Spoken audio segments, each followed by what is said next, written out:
It's time to sit back and check out the RCWR show with Lee Sanders. Get fun, in-depth coverage and analysis from the latest in professional wrestling in AEW, WWE, NWA, Impact Wrestling, or the world of entertainment. From hit TV shows to your favorite sports like the NBA or NFL. All things music, movies, and beyond, while trying to make sense of this crazy world we live in.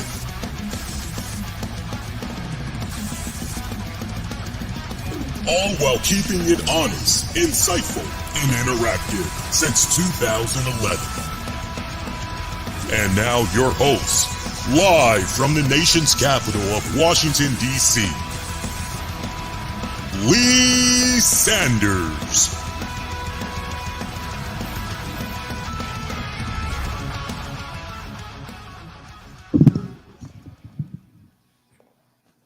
Hey, pretty babies, what is going on? Covering the latest in wrestling, entertainment, and beyond since 2011. You guys are checking out an all-new The RCWR show for this Monday night of September 16th, 2024. If you guys are hearing a little bit of echo in the background, I'm just testing out the stream, making sure everything audio-wise is on point, and we are good to go. Sorry for any delay because it's so weird. I've had the same setup as far as my lighting goes for probably about 2+ years now, maybe since I've gotten these really great professional lights. And all of a sudden, when I was putting everything together as far as entering the stage, I'm getting ready to go live. I'm looking at the overall presentation, seeing what you guys are going to be seeing. Next thing I know, I see this annoying glare that is coming from, okay, so you see this side, and apologies to our audio only listeners, but if you were to look at the webcast version of the show, you'll see some really cool stuff in the background. There's all kinds of really cool knickknacks and all that. I definitely would encourage you to check out the webcast show, especially if you are trying to get away from hearing all the ads on the audio shows and all that. But anyway, for those of you that can see, you see all my pictures that's over here where my hand is gesturing. All of this was extremely bright for no respected reason. And I do have a light that's right here. And I'm just kind of going, what the hell is going on here? Why is it doing this? And it was so weird because I'm thinking, well, maybe something's wrong with the webcam. So when I come up here, as you can kind of see a little bit, it gets a little bit darker. And it's like, okay, so what's going on here? So I think there's like a little bit of light that's kind of escaping it. I kind of got it to where it's not as irritating as it was before, but I know some of you guys are like, Lee, it's perfect. I am OCD when it comes to lighting and all of that when it comes to these shows, especially now that I am doing my television production course this semester. I am just two-timing it big time. Hope you guys had a fantastic weekend. Mine was pretty good, but I gotta be honest with you guys, kicking off the new work week, not off to a good start for your man. I definitely want to show you guys this because I tell you, this was how I kicked off my Monday. Where is it? I'm getting ready to load up an image for you guys. Here you go. This is how my Monday kicked off, as you guys can see. So for our audio only listeners, what I'm showing right now is a picture of my car, and on the right passenger side, my side mirror was completely destroyed. Not just the mirror itself, but the whole unit itself was destroyed as some asshole decided that they were going to just go belligerent on this bad boy. So, not a long-winded story as far as what all happened and everything, but I can tell you this: Sunday Was chilling with the wifey and our furry little daughters, and I have a tendency to be up Sunday mornings, just up and about and everything. So usually I move my car across the street because mother-in-law always comes by for a visit, and she usually stays with us for a couple of days and everything. Works out great for her because she's a little bit more closer to her job and everything. So, we usually will do the switcheroo with the cars, and I'm always the one that will take my car across the street and everything. They're both women after all, wifey and the mother-in-law. So it's like I don't want them dealing with everything across the street and all that. Not that it's not safe, but it's like, it's me. Yeah, I'll do it. I'm okay. So Sunday, I park across the street where everybody else is. And I couldn't help but notice when I parked, oh wow, not only did I find a really good spot, I was like one of the first three cars parked across the street, but there was enough space, and it kind of irritated me how it was set up, but there was basically enough space where another car, if it was maybe a Jeep, a little buggy, maybe a coupe, some little small little car, they could easily fit into that bad boy with ease. Like, okay, well, all right, cool. It is what it is. But something kept saying to me, maybe you should move the car. Like, we're good. Kick off my day today, getting ready to go to class. And I noticed this guy that's ahead of me. He's enjoying his little walk and he's just looking at a couple of cars, mine being one of them. And I'm going, the hell is he looking at? What's going on here? I'm looking at my car. I'm going, there goes my baby. I'm literally, every time I see my car, I'm like, there goes my baby. So I'm getting ready to enter the car, and I was like, let me put my book bag in this side. I never do that either. I never put my book bag on that side. I always put my book bag in the back passenger seat on the driver's side. Today, I decided to switch it up and go on the passenger side. And that's when I see, and I'll pull it again for those that's just joining us, but that's when I see this catastrophe.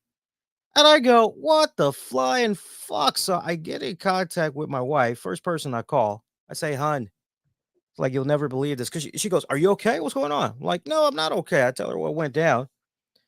She's like, okay, well, besides that, is the car drivable? I said, well, it looks like it right now, but we'll see what happens once I get inside. So if you guys were to pick my brain and ask me, what do I think possibly happened?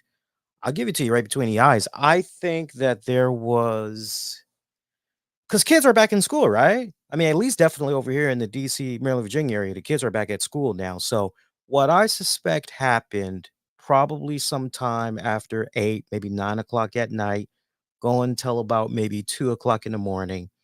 Some asshole that might have been slightly intoxicated or pretty irate, has a pretty hot temper, saw where we all were parked, mad at the fact that they weren't able to get into that space, and decided, okay, yeah, I'm going to have a field day. I'm going to take my frustration out.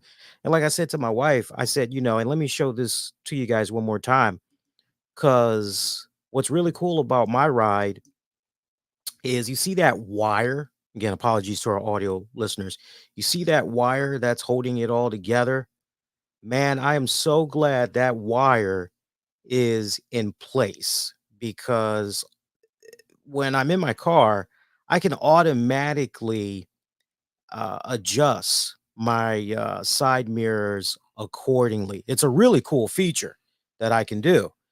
So if that would have been totally ripped off, I mean, the repairs would have been definitely much higher through the roof and everything. So I reached out to a mechanic who has hooked me up in the past. And I said, look, I said, this is what's up.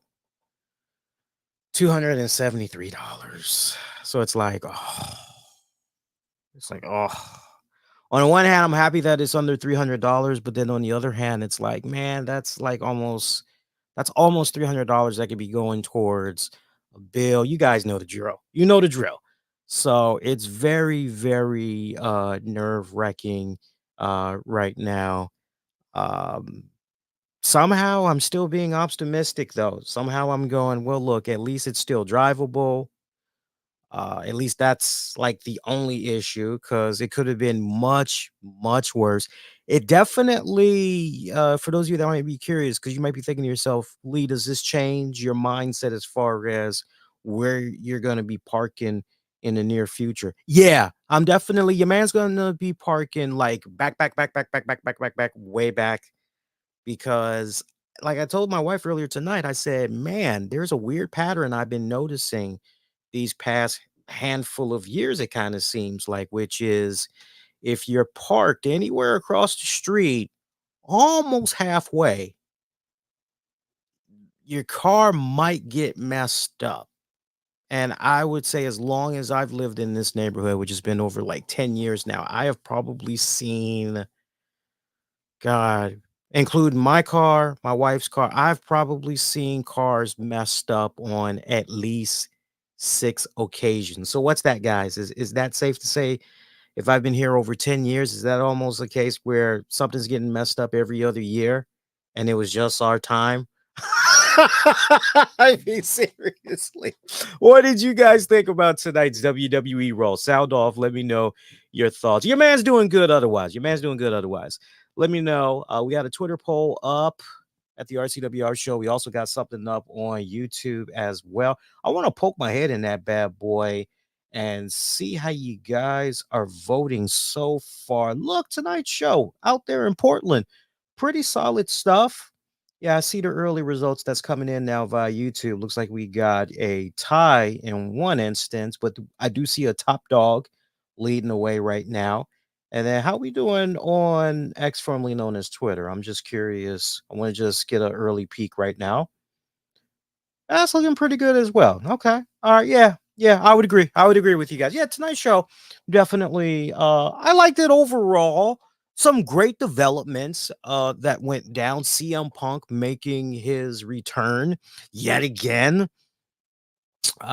First time we've seen him since he got that devastating beatdown from Drew McIntyre, addressing the fact that CM Punk, Drew McIntyre, Hell in a Cell at Bad Blood coming up in about 3 weeks' time. I'm looking forward to that matchup. Some really good stuff by CM Punk tonight, kicking off the show as well, too. I mean, they don't get no hotter than that. And I gotta say, it's just the little things that I noticed that just made me pop from the moment that CM Punk arrived in his vehicle. I'm going, oh yeah, it's gonna be one of those nights. This is good. Did you guys notice the little things? For those of you that watch Raw tonight, did you notice the little things as far as when CM Punk pulled up in his vehicle to the arena and how the camera stayed on him and just that one beautiful continuous shot that lasted at least, it felt like 2, maybe 3 minutes. That was some great stuff right there. I absolutely was in love with that. CM Punk letting it be known that he's not really sure how many matches that he has in his bones. He knows that's something that a lot of fans have been asking themselves, but in trying to figure out that answer, he's come to a conclusion which he felt may be disappointing for some folks, but it could be good news for others, which is he knows deep down in his heart he has way more matches than people think, which brings him to the fact of returning to WWE saying, "Hey, I said a long time ago, didn't come here to make friends, but I never would have imagined in like 1,000 years that I would make a mortal enemy out of Drew McIntyre, thus everything culminating at Hell in a Cell." He's not really sure how many Hell in a Cell matches he has left in him, as he honestly feels it's zero. His little sister asked him, don't do the match. AJ saying, please don't do this match. Even feeling as though maybe there was a little bit of an angel on his shoulder saying, yo, dog, don't do this. But the devil in him said, yo, bump that. Let's do this. The overall presentation of this promo by CM Punk. First of all, I love the fact that he came out in this serious demeanor. He wasn't all about high-fiving, it wasn't all about smiles, none of that. From the minute that he got out of his vehicle, there was this serious, I need to get something off my chest. I need to take care of some business. Great aura, great vibe. I love the great low tone in his voice when he was handling this whole segment, the slow verbal pacing that was going on. Perfect. I mean, you're looking at this and you're almost going, man, why didn't we get this CM Punk? I mean, it's been a fun rivalry, right? Between him and Drew. But it's okay if you were to ask the question, man, why didn't we get this CM Punk even when it came to the freaking go for it, connect four, the last bout that they had? Why didn't he have that surface? Your guess is as good as mine, but the timing of this, remember, and we've talked about it here off and on the show the past couple of weeks, which has been, yo, we need that CM Punk that's got that dog in him to surface right about now. Not really a fan of this happy go lucky. Oh, everything's fine. Oh, you guys are beautiful. You guys are lovely. Like, no, no, no, no, no, no. Let's get some dog in CM Punk here because it's obvious Drew McIntyre, yeah, he ain't about the fun and games and all that. So I love what we got going on here. Home run by CM Punk. By the way, I was gonna bring this up until much later in the show, but what about what went down there with CM Punk and the airport thing? For those of you that maybe are not aware, CM Punk, that's actually a little, you know what? I don't need this. It's actually a little blurry now. Um, Ever since I got my new glasses, this prescription, it's much stronger. So I don't need my glasses as much as I used to, especially in front of the computer. I've been kind of reducing my time in front of electronic devices and all that. So it's actually made my eyes better, believe it or not. How about that news on CM Punk and the whole airport situation? For those of you that's not aware, CM Punk, long story short, he took to his Instagram account, giving a friendly reminder that, hey, just because you see him at the airport, it doesn't mean you can run up to him, ask for autographs and pictures. And he even bust out the people that were sending their kids to basically, I mean, can you just, that is so tacky as I don't know what. It really is. Oh man. Okay, well, let's just go ahead and let's send the cavalry in. Junior, you're up first. I mean, that is just so tacky. But yeah, he had to send out a little message letting folks know, yeah, please don't do that. Love you guys. Appreciate y'all, but no, don't do that.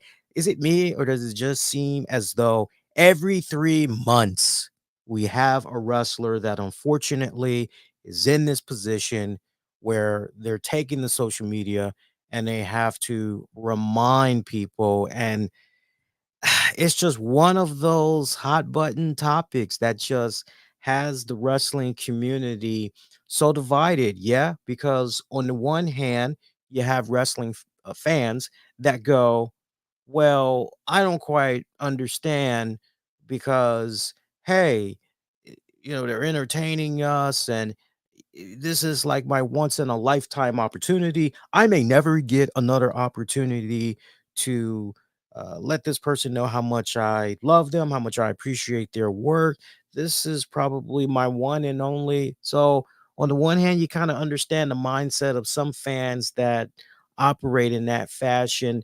But then it's a case where, all right, here's where common courtesy comes into play here. So, obviously, if you see one of your favorite actors, celebrities, whatnot, entertainers at an airport, obviously they are either there because they got to connect to a flight or they are just departing their plane and they're getting ready to maybe go get their rental and go to the nearest hotel, what have you, go work out, right? So it's one of those deals where, okay, you see them, yeah, that's cool. But I mean, I'll give you a perfect example. I'll give you a perfect example.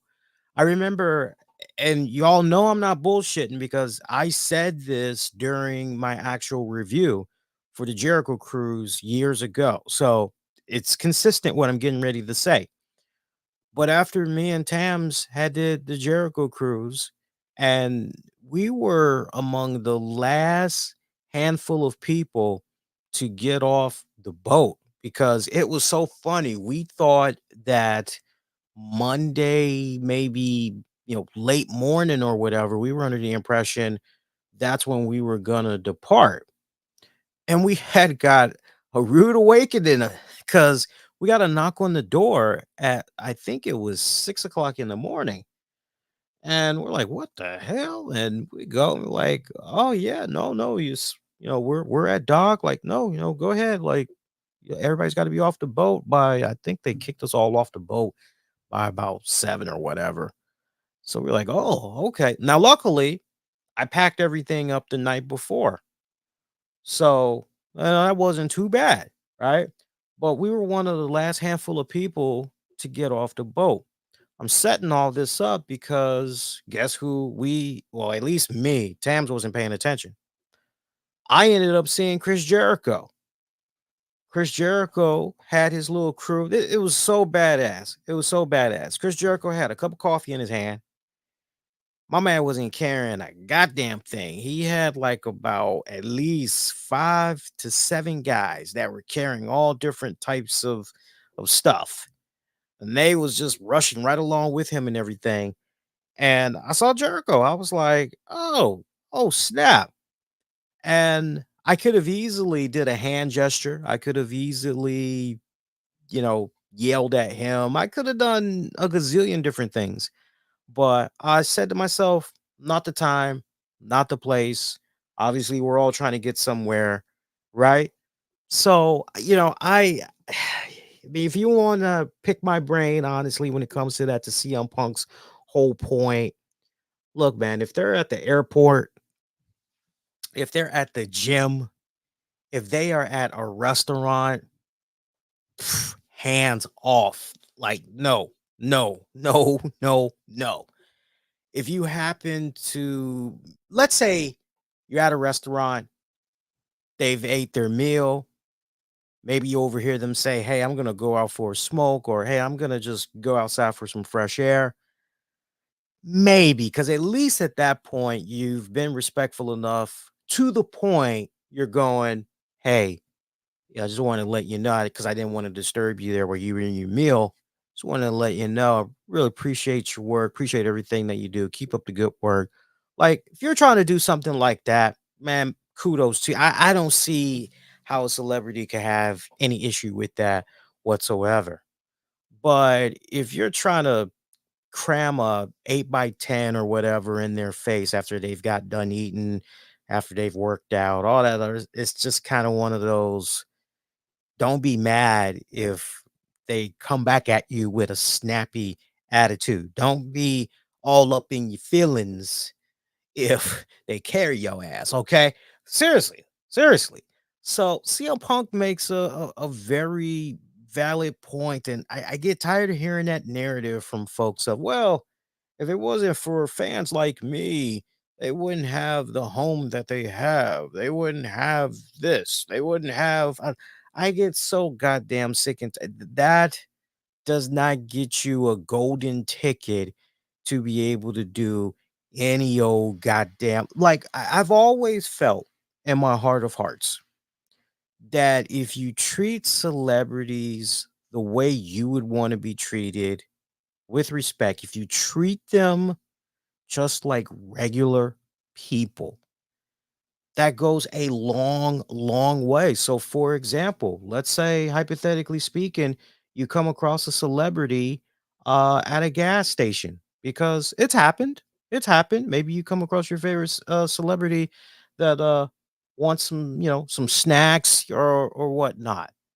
rather than go on up there and talk about, hey, I'm a big fan.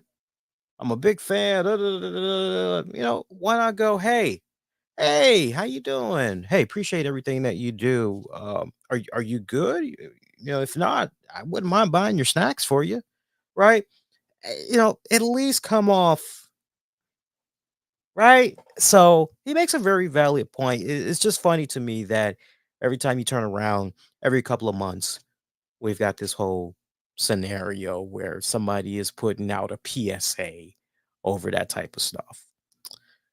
Jay Uso, Braun Breaker, Chef's Kiss. Fantastic segment tonight. Nice, good back and forth between both guys. Segment was just right as far as talking goes.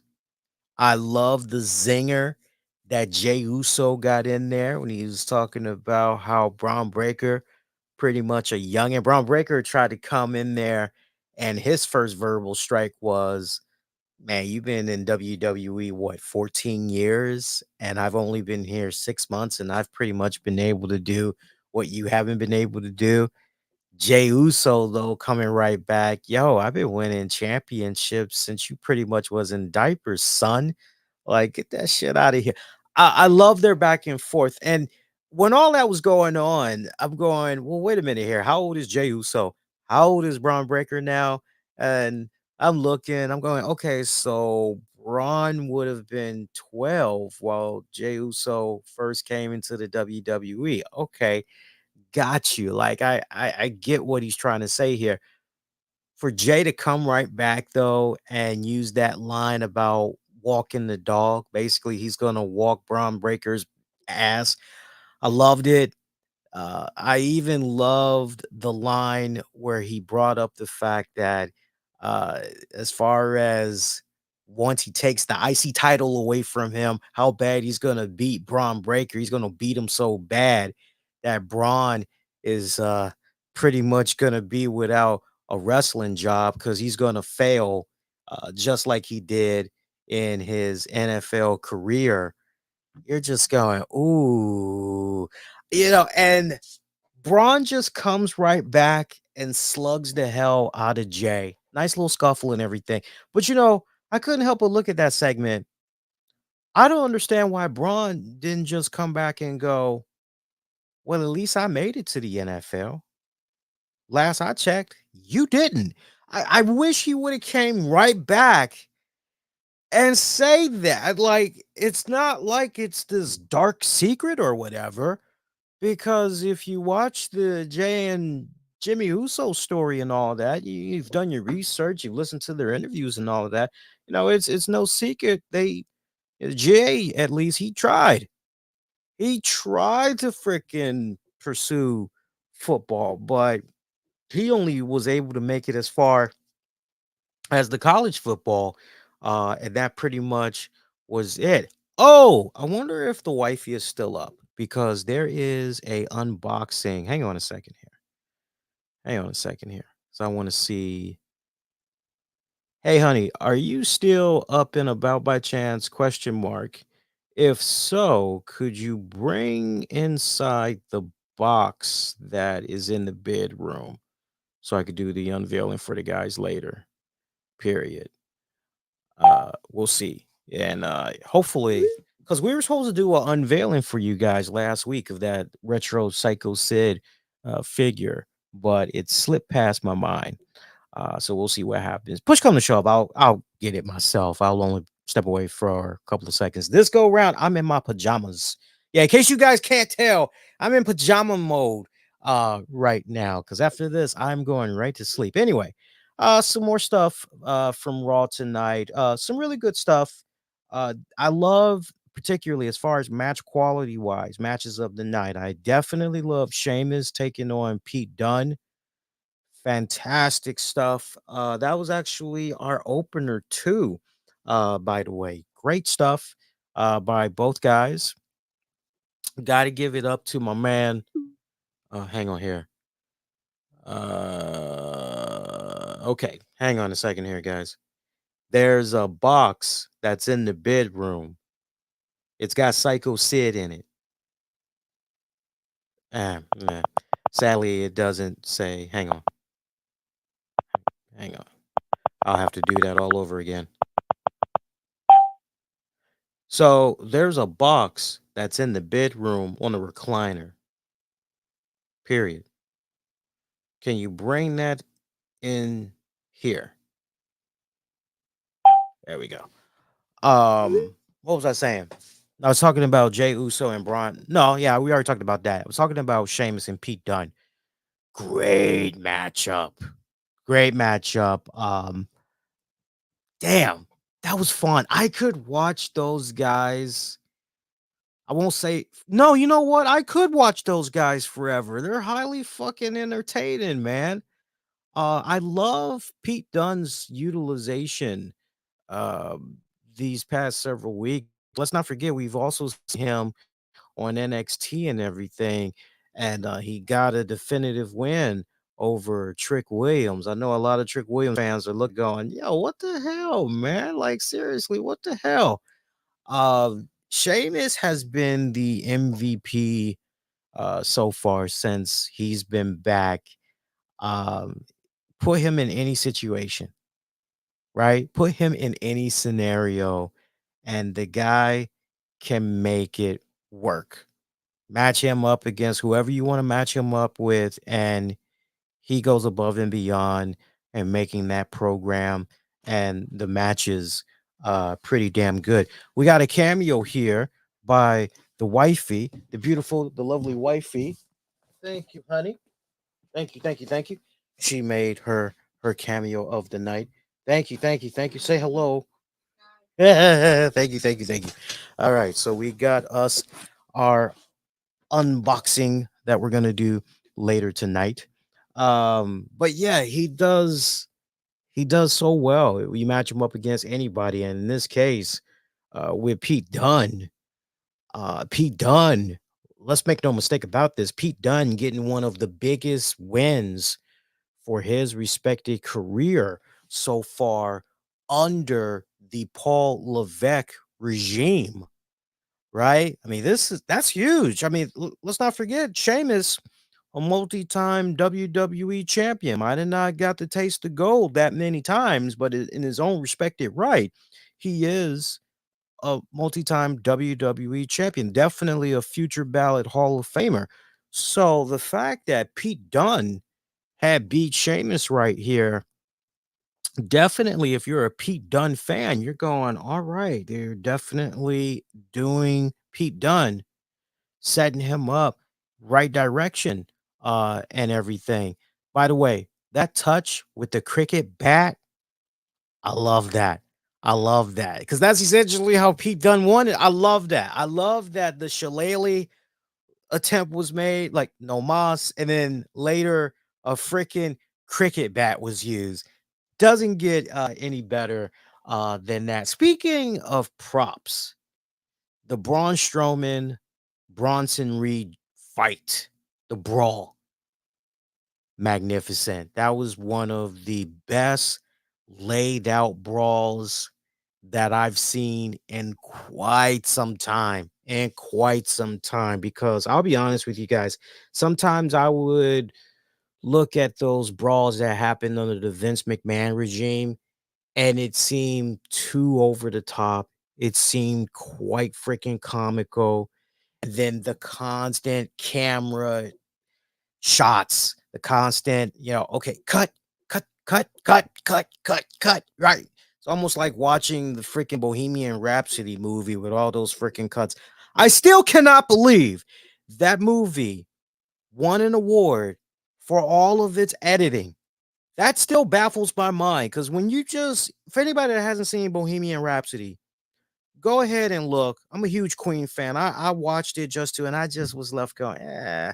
But the way it just kept cutting, right? We used to see a lot of that with the Vince McMahon regime, especially when it came to those brawls and everything. But this one tonight between Bronson and Braun, I freaking loved it on so many levels. It was almost like it felt so taboo.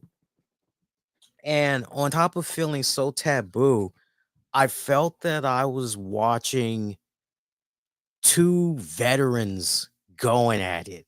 Veterans from the standpoint of I was reminded of wrestlers of yesteryear. It kind of was giving me a Stan Hansen, uh, maybe God, that would have been great, wouldn't it? Stan Hansen versus JB Hell. It was kind of giving me one of those old school type of vibes. I loved it. I was talking about props earlier with the shillelagh and the cricket bat. To see a fan used as a prop was fucking hilarious. I laughed my ass off when I saw this. I'm thinking a fan interfered, okay? Because we got Braun Strowman. First of all, kudos to the fact that when Braun entered the ring and Big Bronson went charging at him, Braun moves out the way and boom, the rope snaps. You're going, oh, yeah, it's going to be one of these kind of nights. Okay, I'm all in for this one. Okay, let's see what happens here. And they're just slugging it out. Braun sending Reed, out between the ropes and everything, right? Ain't much support anyway because one of the ropes collapsed, right? Nice touch. Braun's thinking, okay, I'm going to do my little choo-choo train charge. Getting ready to go do it. What happens? All of a sudden, you see this black guy flying at Braun Strowman wearing a blue shirt, and you're going, what the hell is this fan going into business for himself? Like, I'm literally going, yo, the fans are freaking crazy tonight. And luckily, when they showed the instant replay, I go, oh, that's what happened. Okay. Because I kind of caught it, but I wasn't sure. And then when they did the replay and they showed the referee talking with the fan, I'm going, okay, so the fan is a prop. Okay, nice. That was hilarious. Look, WWE games, telling y'all got to put that in the next game. To be able to use fans as props, it's just lunging them like darts at people. Yo, make it happen. Make it happen. Good stuff though. They take it to the back. Braun flipping the golf cart, destroying one of the cameras, messing up one of the camera crew by accident. Nice touch. Going through some damn drywall. Everything about that, I loved it. It was fantastic. I would imagine Bad Blood, we're going to see those two big, meaty men lock it up, and I am all fine for that. That definitely was a very high point for me throughout for the entire night. Definitely one of the major high points for me. Uh so we talked about some of the good stuff that went down on Raw. Everything else was pretty much mid. I would say that may disappoint some people, but yeah, everything was pretty like right down to the point, and I can't believe I'm saying this. I love Natalya. I do. And it seemed as though, and I think you all would agree with me that last week, with Raw being in Calgary, Bret Hart resurfacing, and hey, it's Natty. Natty's back. It felt pretty big. It felt like a really important moment here, especially with the way the commentary team brought it up and everything. You're going, yeah, we haven't seen her in a good minute. Hey, nice that she's back and everything.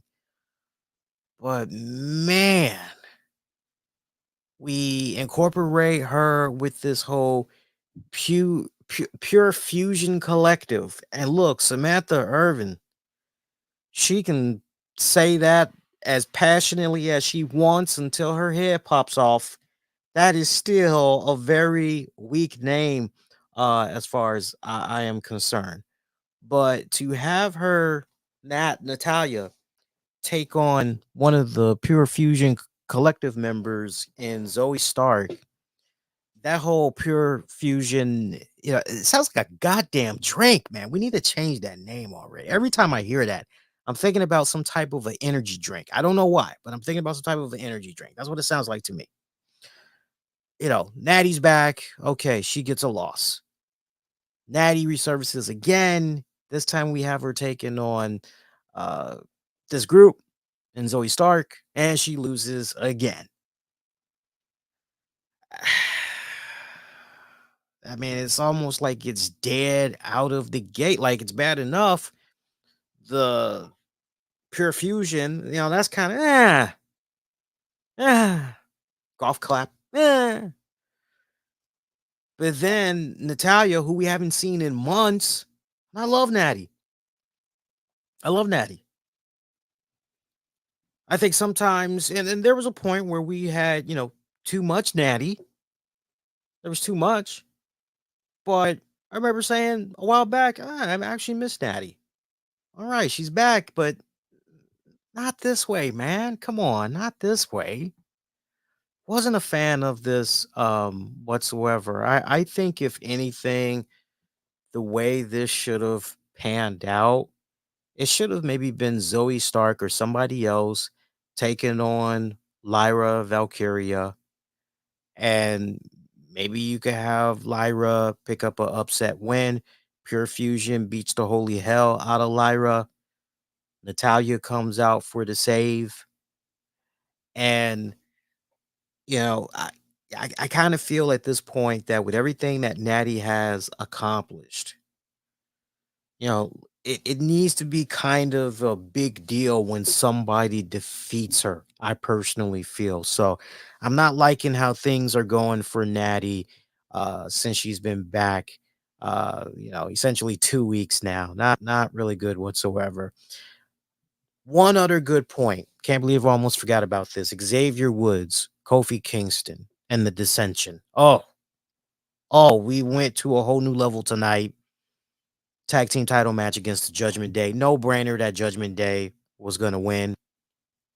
And I love how Kofi Kingston, no, it was actually Xavier Woods who went and spoke with Rhea Ripley, Jey Uso, Damian Priest, and said to them, "Hey, look, I know you guys got your respected issues with Judgment Day. We got this tag match that's coming up, but whatever goes down, just hang back. It's all good. Let us take care of it. We don't want there to be any controversy. We don't want for there to be any asterisk. We want to be able to beat these guys fair and square." And they were like, "Okay, respect. Like, okay, cool." But now that I saw how everything played out, as we had Judgment Day members try to interfere towards the end, the LWO comes out balancing things out, but it just was not enough as the champs were able to retain their titles. Balor and JD, they were able to retain their tag titles, and you see Xavier pissed off as Kofi is trying to help him up. Love all of that. All those mannerisms. But then we follow it up backstage. He lets Kofi have it. And I ate all of that up big time. I loved it.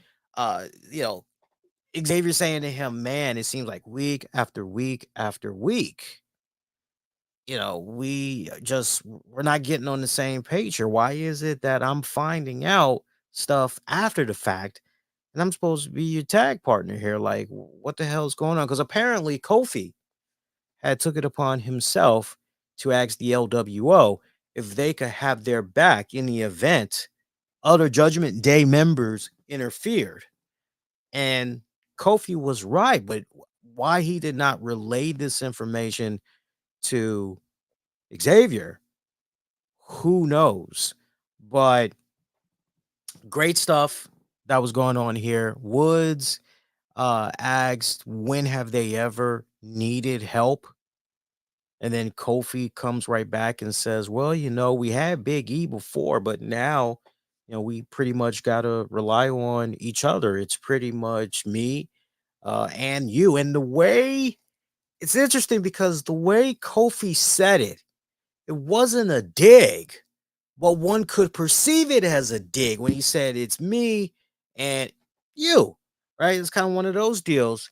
And that just set Woods off. Loved it. Nice touch. Woods walking away before vocalizing the fact that, okay, so you feel that I'm not good enough, right? You feel that I'm not good enough, but you do this whole thing with the LWO. You let them in the plan, but you don't include me in it. What I mean, Xavier makes a damn good point. Xavier makes a damn good point, but Kofi in his own right could come right back and say, all right, but did you ever check in with me to make sure that I was cool with Rhea and them not interfering in our match?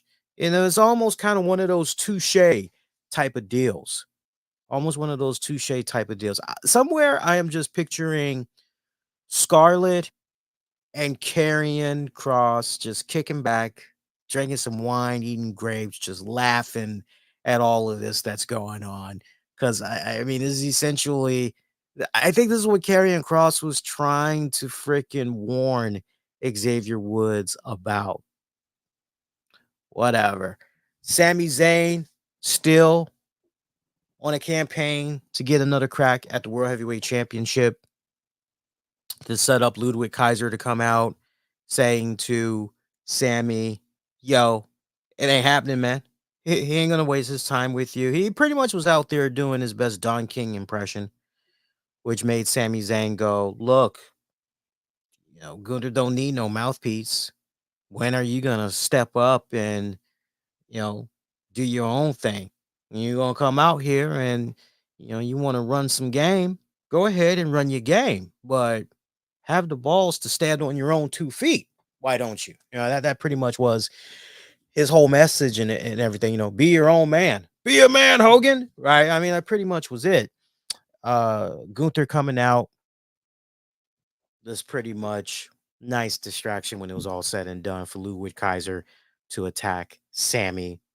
Afterwards, Ludwig cutting a little backstage promo after a commercial break, pretty much saying, you want to talk about, stepping up, you want to talk about, me and Gunther, like, let's not forget, like, you and Kevin Owens, y'all been betraying each other for years. So don't even try to come at me the way you did tonight.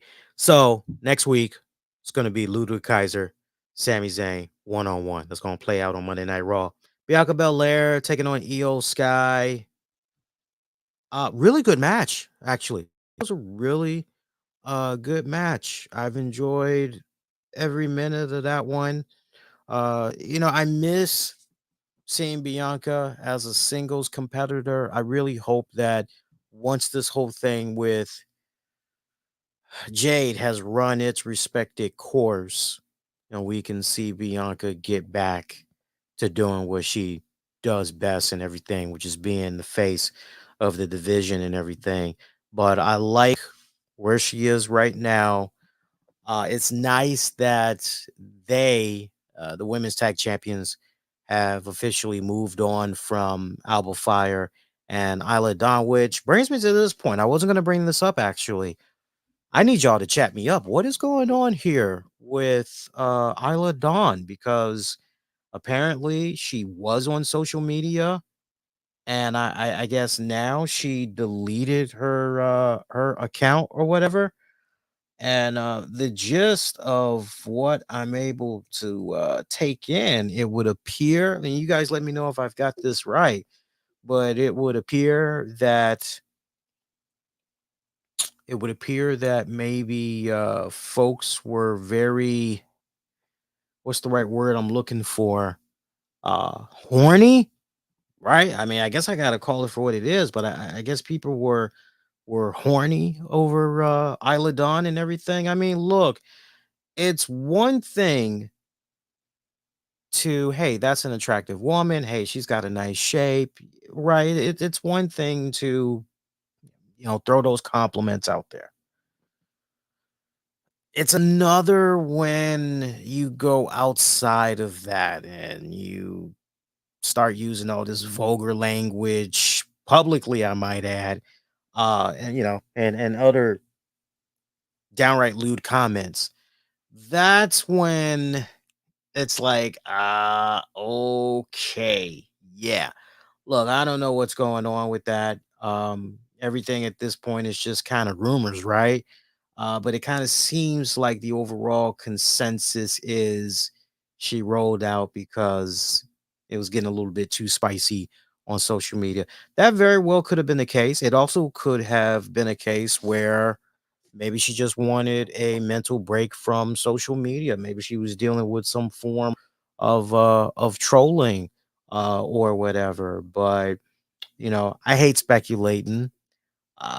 Whatever is going on, hope she's okay mentally, right? But social media, look, honestly, at the end of the day, some people they just need a break from social media. Some people just need a break from social media. uh, what I always like to do in the way that I've been operating with social media in more recent years, I pretty much live show, live game, I'll post my thoughts, then I'm in chill mode. I'll maybe look at something that other people are saying, I'll like it, I'll retweet it, I'll maybe respond to that, but for the most part, I'm chilling. Unless something is really, really, and okay, look, I'm probably gonna end up going back and forth with this person. That's fine. I don't mind. But otherwise, I'm in chill mode. And I have my respected days where I go, okay, I'm just gonna lay low from social media today. I'm just gonna take it easy and catch up on, whatever, right? But some people just need a break. Some people will take a day or two or three, take some weeks off. Some people will just uninstall the app. Others may deactivate their account, pause their account. It's all kinds of stuff that goes down. It is what it is. Well, hopefully she's okay. Damian Priest taking on Dominik Mysterio. Damian Priest picking up the win. I actually like this one. Priest came out of this joint looking like a goddamn monster. Like he's all big and strong. And I love the way this was. Pretty good stuff. Post match Judgment Day beating the crap out of him. Rhea Ripley as well. I like how in this main event, just the culmination of everything when you think about it, right? Because Jey Uso tries coming out there. He gets destroyed by Braun Breaker.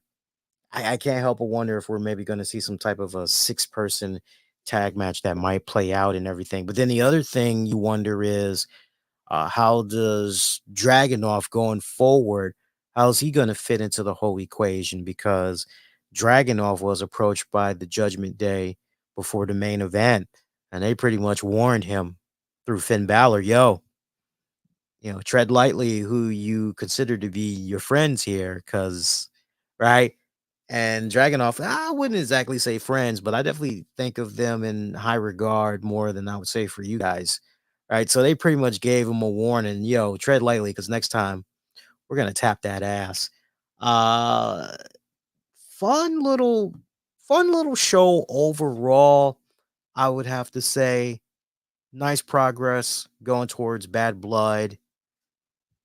Definitely a solid show overall. Definitely overall. I'm just thinking about if there was any like really that kind of honestly the natty Zoey Stark. I could have done without that. Or at least have it be some type of a revamp to what I was mentioning earlier. So it's kind of funny because when you stop and think about it, 5 matches, 3 hour show. That's crazy, isn't it? I mean, I cannot wait for what is it, October 7th? I cannot wait. And I'm actually looking at the calendar right now. Let me continue on here. Let me look at the calendar. Yeah, October 7th. I cannot wait for October 7th. Monday Night Raw moves to 2 hours, 8 to 10 o'clock. Oh, your man gonna be in heaven. I'm loving it. I'm loving it. To be done an hour plus early with the show. Oh, that's gonna be so good. So good. Hey, polled you guys. So let me hit the refresh real quick. The way it's looking right now via YouTube, and I appreciate everybody that voted via YouTube, youtube.com/the RCWR show. 4 options. 9% of you all said tonight's Raw was a terrible show. Meanwhile, 18% of you said it was an average show. 73% of you said it was a awesome show. Again, appreciate you guys that voted via YouTube. Meanwhile, going over to X, formerly known as Twitter, seeing you guys said 6% of you felt it was a below average show. 13% of you said it was a terrible show. 20% of you said it was an average show, while 60% of you said it was a awesome show. Appreciate you guys that voted on the YouTube, Twitter poll there. You know, the lighting looks better now that I've done a little bit of adjusting here. I gotta say, I think we'll leave it like this. If I'm able to figure out, I think I might just need to move. Yeah, now that I'm thinking about it, my curtain is kind of, because it did come down the past couple of days. I gotta put all that up, and then I should be able to push the light back a little bit more, and we'll be able to nip that in the bud. So, some breaking news. I had saw this right before I went live, but Sean Diddy Combs, Puff Daddy, was arrested by federal agents in New York. Shout out to ABC News. Yeah, this went down. In case you guys are not aware, this went down pretty much within now it's probably been about 90 minutes ago, but at the time it had went down like within the last 45 minutes to an hour. Sean Diddy Combs, this report from ABC News, was arrested Monday night in New York City by federal agents with Homeland Security investigations. Earlier this evening, federal agents arrested Sean Combs based on a sealed indictment filed by the SDNY. United States Attorney for the Southern District of New York, Damian Williams, said in a statement, "We expect to move to unseal the indictment in the morning, and we'll have more to say at that time."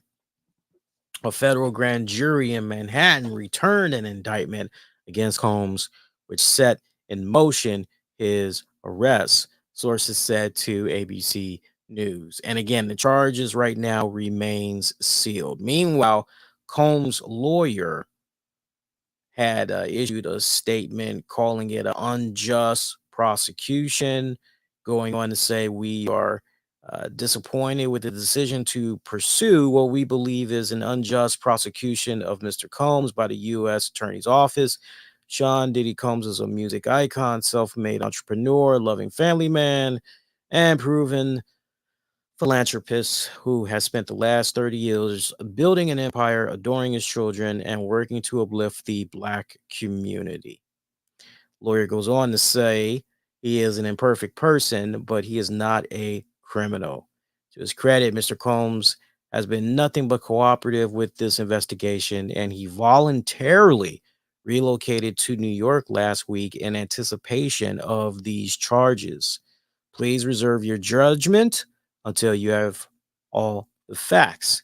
These are the acts of an innocent man with nothing to hide, and he looks forward to clearing his name in court. Now, keep in mind, Combs has been under investigation for the better part of a year, y'all. Better part of a year. Pretty much what really had set everything off was when his longtime girlfriend had came forward with allegations in a civil suit, and then you had at least 10 other people that came over that pretty much came forward, and they joined suit as well. All these claims that Combs has denied, and then let's not also forget that earlier this year, around March, Combs' home was Holmes, use that with a plural, because he had a home in Miami and then a home in Los Angeles. Those homes got raided by federal agents. And then let's not also forget there was that footage that had came out earlier this year of Combs dragging a girlfriend, knocking the hell out of her, dragging her, and Just woof. So there's only but so many fires I think this man is going to be able to, fan off before something sticks. The lawyer is definitely right as far as, holding on judgment until, look, we got to see what's going on as far as the unsealment of this, right? Once it's unsealed and we know exactly what the charges are and all that, then we pretty much can go from there. But I don't anticipate he's going to be able to extinguish every single one of these fires.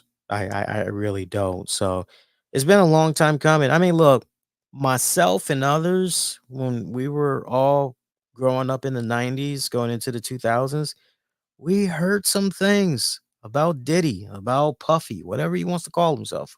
We heard some things, some unsavory things. And it was just kind of one of those, well, what are you going to do? The guy's fucking untouchable. So, to see all and hear all this stuff that's coming about now, it doesn't surprise me. If anything, just with the current climate that's been in place for a good number of years now, it just amazes me that it's taken this long for, right? And that's not me prematurely coming to a conclusion. That's just me going, no, no, seriously, with today's climate, it's amazing that Diddy has been able to survive this long, is my whole point. So I'm very curious to see how all of this will pan out. Hey, I say let's go ahead and let's do an unboxing. Yeah, let's do an unboxing already. So like I said, I got this initially as soon as the news came about of Psycho Sid and everything. And I've always been a big Psycho Sid fan and everything. So I went on eBay just looking around for some really cool stuff and Psycho Sid related wise. And I came across this really cool retro WWF figure. And I said, oh, yo, that'd be pretty nice to have. Um, Chilling in the background and everything. Because, like I said, you know, there's always something new in the background. Some cool little knickknack that's in the background. Um, so let's see what we got here. And yes, I will be taking this out of the box. I tell you what, my people hooked me up good. They did this really, really good. Look at this. Look at this. They did this good. That's nice. All right, so let's get this bubble wrap off. Unfortunately, before I go to bed, I'm going to have to clean all this up because my furry daughters, they love messing around with stuff like this and anything box related and all that. They like, what my girls have been doing as of late too? They've been helping themselves to the kitchen table and they've been eating whatever is there. So now it's gotten to a point where can't have any food on the table, not even a loaf of bread. I came from one of my classes over the weekend. Oh, this is badass. I came from one of my classes over the weekend to find that there was a empty bag of bread on the floor. All the bread gone. There was like about maybe 5 slices of bread left, but still it's like, God damn. Here it is. Pretty cool. This looks pretty cool. It's a nice little box. I almost don't want to take this out of the box, guys. I got to be honest. Damn, this is retro as I don't know what, man. Damn. This is retro. Look at that. That's fucking retro. I'm going to leave it up to you guys. Should I take it out of the box? I got to say I did not know it was going to be this big too, by the way. That's what she said. Um I did not know, and this is definitely in mint condition because the figure, yeah, this tape has not been disturbed whatsoever. 1997 Titan Sports Incorporated. I'm going to, man, I almost don't want to take it out of the box now, yo. I think we're going to have to vote on this. Should I take it out of the box? Because, see, then the question becomes if I take it out of the box, where's it going to go? That's the other question. Where's it going to go? I mean, I might be able to figure something out, but I don't know. So, for those of you that's kind of like, hey, anyway, you could take a picture of that and post it on social media. I'll take a picture so you guys can get a better look at it. And yeah, maybe we'll do a poll and be like, yo, about that Psycho Sid, should we take it out of the box and follow up that way? So, some other stuff that we can get into on tonight's show. I did mention it on last week's show, and it was part of the show synopsis. It definitely was part of the thumbnail. But that's the fact that Raw is moving back 2 hours and everything. I just want to give you guys a heads up. Me and Tams had sat down over the weekend and we recorded an episode of Wrestling with the Topics. It's a fun episode. We went all over the place. The webcast version is available on the YouTube channel right now. So if you want to get my thoughts, and we went back and forth about it, it was interesting because she looked at it from a viewing standpoint. I looked at it from a podcasting standpoint, and I had followed up on some of the comments that she had offered. But it was a nice back and forth. I definitely would encourage you guys after you get done with this, go check that out. I gotta make sure I do the audio version of that show. I'll put it out at this point tomorrow, right along with audio version of this show for you guys. But yeah, I'm definitely excited for Raw going back 2 hours. It's been so long, man. So one thing that caught my eye in between shows, Mick Foley had revealed in an interview that there was some inner workings happening between himself and MJF, apparently, where there was preliminary talk about Mick Foley coming into AEW for a short-term program with MJF. Apparently, the way everything was laid out, they were going to do something for about 6 to 7 weeks that will culminate in a match between the two. And it was MJF that approached Mick Foley, and Mick Foley, that is, talked about how he really loved the idea and praised MJF, said he has a really great mind for the business and everything. Now, you're hearing this and you're going, wow, MJF and Mick Foley, that would be. And this came right at about the time where shortly afterwards, once contact was reached, they went back and forth. Yeah, we should definitely, yeah, let's do this. Mick Foley had lost a decent amount of weight. He's got a new hip, he's got a new knee, so he was looking forward to seeing what was going on and everything. And then all of a sudden, he got a concussion, basically doing nothing. Y'all remember that when we talked about it here on the show and everything. It was just like, what the hell? He just like woke up and just a concussion. Didn't bang his head against anything, nothing weird, just concussed. And so that pretty much had put a lid on that potential feud. So now you're kind of wondering what might have been and everything. But yeah, they had a secret meeting where they were laying everything out, and you're just going, wow. So I think that would have been really, really good.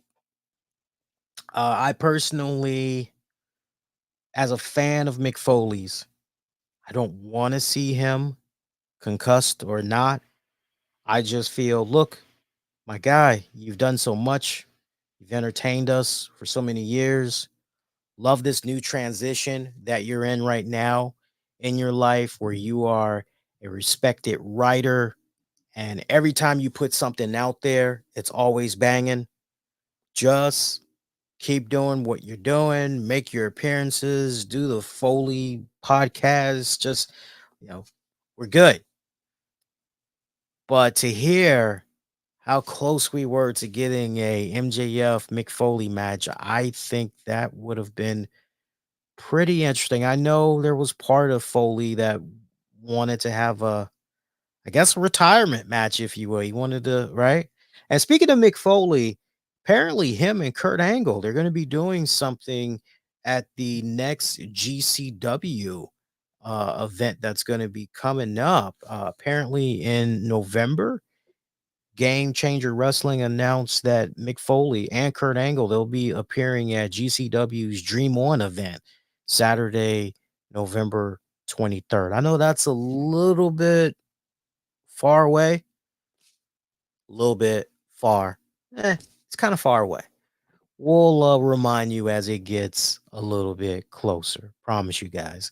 Hey, I want to give a shout out to my guys over at High Spots. They are bringing that heat, man, when it comes to their virtual signings. They've got Jeff and Karen Jarrett this coming Thursday. And then later in the month, I believe Megan Bain is going to be stopping by. Also, they announced that pretty soon they'll be doing signings with Hulk Hogan and Shawn Michaels. So again, High Spots, kudos to them. They are freaking bringing it. They're actually one of my Twitter buddies. They've been one of my Twitter buddies for years upon years. So I'm looking forward to the virtual signings. Sometimes I buy stuff when I do the virtual signing participation. Sometimes I buy stuff, but most times, depending on who the talent is that's stopping by, I will pop my head in, kick back, and I'll watch them, listen, and all that. Because you'll get those that'll be chatty, that'll say some stuff and all that, and then you'll get those that's just pretty quiet. They're not really, and it's like, yeah, I'm good. I'm good. Not really, I'm good. JBL, while we're talking about legends and all that, JBL making another independent appearance this go round. He popped up at MLW's joint. What was it, Fightland or whatever? But he popped up at their joint, clotheslining mofos left and right. I mean, you just combine everything that we've been seeing with JBL these past couple of weeks. Combine it with the interview that he recently gave where he said, look, and it's kind of tongue in cheek too when you think about it, because he he essentially threw Baron Corbin under the bus in saying, look, I don't want the last memory of my WWE career being, what all was going on there with Baron Corbin. And I gotta admit, there's a big part of me that goes, well, you know what? And call me guilty, but I have been a JBL fan for a long, long time. Long time. It definitely goes as far back as APA. I love both him and Ron Simmons. And when JBL particularly went the solo route, singles competitor, I heavily was all in on it. I mean, damn good heel, damn good work. I didn't like the stuff that was going on between him and Baron Corbin. I felt it was a waste of time, but at the same time, I felt, well, if anybody might be able to get this young man over, maybe it's JBL. And it just wasn't clicking. It was not clicking. It was not clicking. It was not clicking. You know what it kind of reminded me of too? The pairing of JBL and Baron Corbin. It almost reminded me of that brief time when the Hot Rod, Rowdy Roddy Piper, had hooked up with the late Sean O'Hare. And you're looking at this and you're going, well, wait a minute here.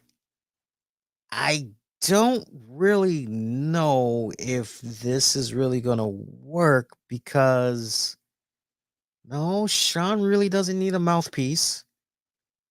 All due respect to the Hot Rod, but Sean's just fine on his own. And it's like, Piper, like, you really don't. Okay, I get it, Piper. You see the future, and the future is okay. I get it, but and I just remember first rodeo, seeing all of that, experiencing all that in real time. I just felt, nah, this ain't clicking.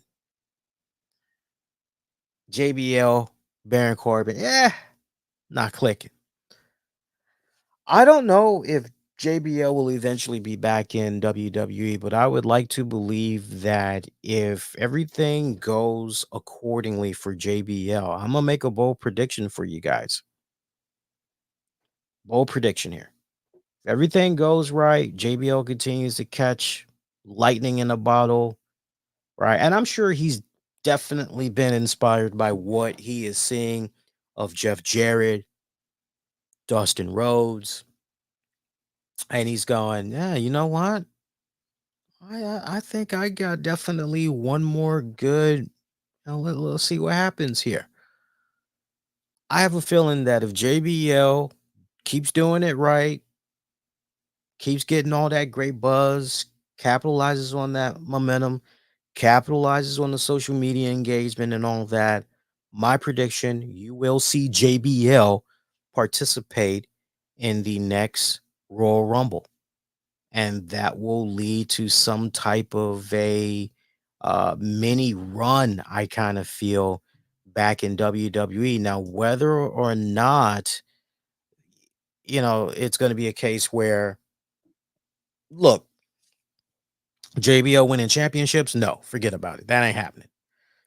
But as far as a short term, okay, JBL, like we've seen what you've been doing, and we definitely want to make sure you go out on the right note and all that good stuff. I can definitely, because look, you just can't help but sit back and go, if the name of the game for JBL is to eventually get the right type of send off, what better way to get that send off than in WWE? Yeah, surely Triple H, Paul Levesque will do right by him. We see Triple H, Paul Levesque trying to do right with so many legends of yesteryear. Armando, Alejandro, Estrada. Like we see what's going on with him. He's got a WWE Legends deal.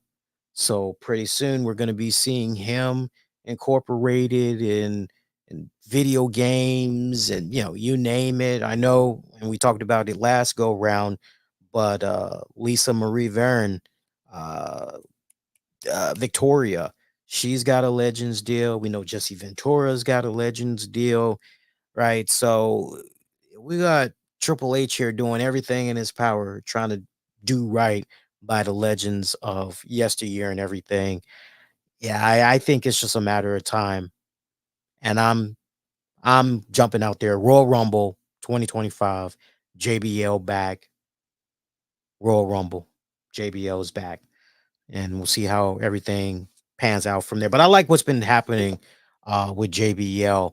TNA, they had a pay-per-view event over the weekend. Dolph Ziggler retaining the TNA world title. Got a nice little death grip that's going on. He actually had got a little bit of help from JBL in retaining that championship.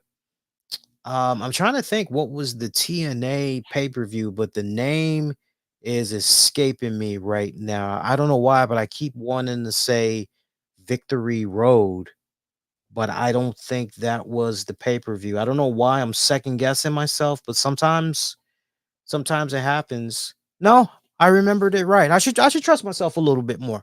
I'm remembering it right. I actually got that TNA pay-per-view ready to go for me to watch.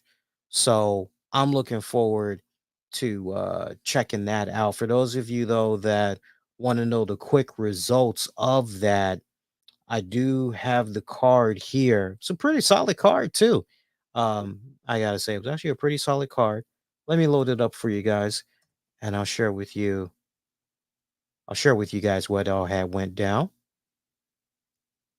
And this had happened over the weekend. So again, main event match: Nick Nemeth, Dolph Ziggler defeating Moose to retain the TNA World title. Jordan Grace defeating NXT's Wendy Chu to retain her Knockouts Championship. The System defeating ABC to win the TNA World Tag titles. Sorry for that pause there. I heard something weird in the background. Meanwhile, Spitfire defeating Masha Slamovich and Tasha Steeles. This was a tag team match for the TNA World Tag Team Championship. Had Spitfire lost, they would have had to disband as a team. So, Spitfire, your new tag champions.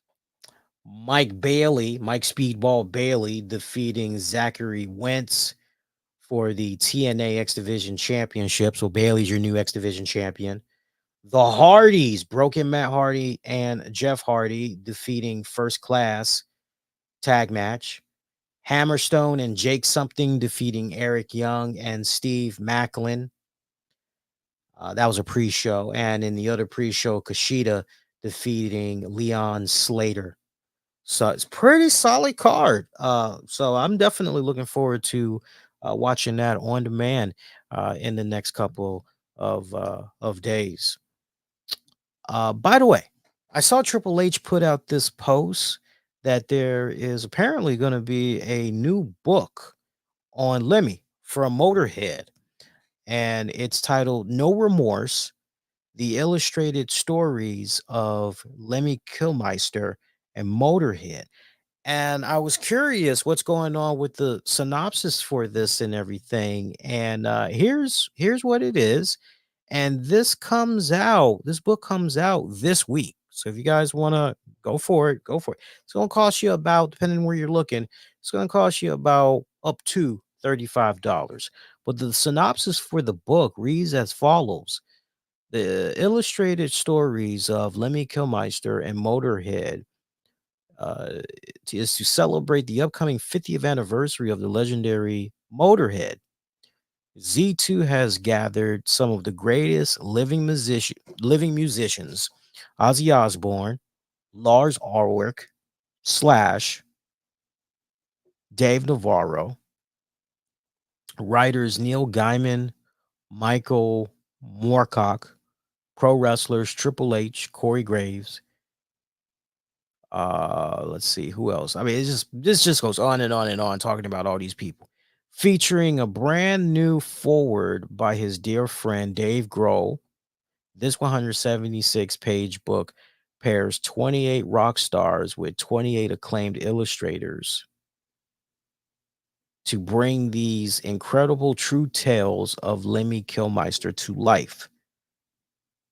So, sounds pretty interesting what they're doing here. Sounds pretty interesting what they're doing here. So I definitely am going to pick up a copy to review for you guys. I love the physical copies. I mean, as much as I love all things digital, I'm at that point now in my life where it's better to physically actually own something, because you just never know. Something weird may happen digitally, and boom, you no longer have access to that digital copy and all that. Shout out to my people over at WOW Women of Wrestling. They're going to be hosting a event in Las Vegas later this month. They put out a press release. I want to make sure I share this. Fans are invited to downtown Las Vegas for live matches at the Fremont Street Experience. The matches will be nationally televised, featuring four-time tag champions, the Carlson Twins, Miami's Sweet Heat, and then also Luscious Lindsay and the Lovely Lori, Australia's Princess Aussie, and Genesis will also be returning, along with former WOW champion Penelope Pink and Mother Truckers Holly Swag and her mom Big Betty Rigg. We also got newcomers in Nikki Nashville, Xena Phoenix, and the Albanian Grappler will also be in there. Apparently, there's going to be now this is where I kind of had to try to continue keeping a straight face, but I was having a hard time doing this at this live event that's going to be coming up on this live event. I believe is going to be coming up on September the 28th. Let me just cross reference with my calendar here, make sure I'm remembering it right. Yeah, on September 28th. Yep. So apparently, the live event will be including the introduction to the bus belt, named fondly after co-owner and co-founder Jeannie Buss, as a new title to compete for by the WoW superheroes. And as you guys know, WoW had premiered last weekend or this past weekend. Their new season had premiered and everything. But the bus belt, I'm sorry, but when I hear that, I don't think Jeannie Buss. The first thing I think of is Paige and her photos that had came out, right? The bus, the bus, rocking to the beat. The bus, I know that you feel me now. The bus, say it with me now. The bus, rocking to the beat. Little Buster Rhymes for you guys. I don't know about that. I think that's an interesting working name, but we're gonna have to maybe. We couldn't call that the GB belt. We can call that the GB belt. I mean, come on, man. Shout out to my girl Thunder Rosa, by the way. Thunder Rosa had revealed that she is suffering or recovering, rather. She's recovering from a concussion that she sustained a couple of weeks ago. So she's got a few more weeks to go before she's cleared and all that. So it just seems like my girl keeps getting one bad break after another. So definitely speedy recovery for her. Last little item of news. Shayna Baszler re-signing with the WWE. So congratulations to her. I forgot who put the report out. I think, and I'm gonna give credit to the good guys over there at Fightful because I'm pretty sure it was them that had revealed it. The specifics for the deal unknown right now, but it is a multi-year deal. So maybe 3 years at most. Who knows? We'll see. But one of the main reasons why she was re-signed, because her contract was not supposed to be up until later this year. But WWE went on ahead and sat down with her, and they were able to work out a deal. She's going to be sticking around for at least a couple of more years. One of the executives, one of the higher ups in WWE that spoke with Fightful, had noted how Shayna Baszler is always a pro. Whatever is asked of her to do, she goes above and beyond. There's never anything as far as ego goes. She's very helpful, especially to some of the newer folks that come up on the roster and everything. So, yeah, that type of look. People can say what they will, but when you have somebody that checks off all of those boxes and being a really good model employee and everything, and they aren't going around, the he said, she said, backstabbing, doing whatever you can to try to make yourself look good and all that other crap. When you're doing it right, you know, you should be rewarded. Typically, when you're being a really good employee in a perfect world and you're with the right employer, that work is recognized and you're rewarded for that. So that's really good to hear. I'm really happy that they were able to work something out with her and everything. So if you are keeping track at home, that now means that WWE has been able to not just re-sign Shayna Baszler, but they have been able to re-sign Humberto Carrillo, Drew McIntyre, Seth Rollins, Angel Garza, Damian Priest. I mean, like it just goes on and on and on as far as all the people that they've been able to re-sign so far. Cedric Alexander, like, I mean, that's great. It's great that they've been able to do all these re-signings here. So I'm aware of the report that's floating around by TKO Endeavor talking about how WWE next year is going to be cutting down on live events. We'll see how that goes. I mean, I need a little bit more information as far as that, but just hearing that, I'm a little bit perplexed. I really am, because part of me is going, well, look, it's what's the game plan here? Like, how are you going to make up that? That's my thought process right now, is how are you going to make up for the amount of money that you are potentially going to be leaving on the table if you are going to be cutting back on your live events? Are you going to maybe be opening up more seats at arenas, and you're kind of anticipating that the max capacity of fans in attendance that's going to increase, so thus more revenue? And or are you going to be looking to incorporate some type of a fan access weekend to make up for the fact that you're no longer going to be doing the normal? And then, like, I don't think it's the end of the world. I don't think it's a case where people need to be, tripping hardcore like that. I don't think it's going to be a case where, say, for example, I'm just going to put out a bullshit number, but if WWE is doing, say, let's say they're doing, yeah, let's say they're doing 30 events in the year.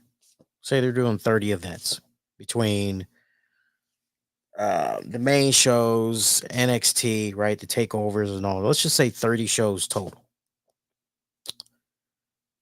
Okay, if you were to say to me, we're gonna cut it down to 20. Okay. I can see that working. I don't think it's gonna be as low as people are kind of anticipating. That's my gut instinct right now. I would actually be shocked if it was much lower than that, but I do want to research on that a little bit more, try to see and acquire as much updated information on that as much as possible. But those are my knee jerk instant reactions to that right now. Hey, shout out to our sponsors, because without them, content like what you're checking out right now would not be made possible.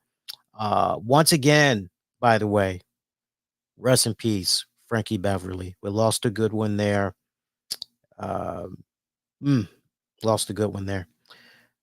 Shout out to my guys over at NavarraPro.com. If you feel as though online shopping just doesn't hit the mark anymore, check out NavarraPro.com. They've got it all handpicked to meet your standards as far as the latest in tech, home essentials, or if you need a style refresh, they've got it all at NavarraPro.com. Fast shipping, service you can rely on every single time. We're also brought to you in part by delightfulfinds.com. That's DEELITEFUL finds, delightfulfinds.com. Discover a curated selection of premium skincare, makeup, and personal care products. Whether you're looking to enhance your glow or indulge in top tier hair and nail care, check out delightfulfinds.com. We're also brought to you in part by Jopas.com. That's JIPAS, offering a incredible range of luxury items across countless categories at unbeatable prices, from fashion and beauty to advanced technologies and home essentials. Jopas.com. Shout out to my man Axiom of Alchemy. Check out his artwork. axiomofalchemy.com.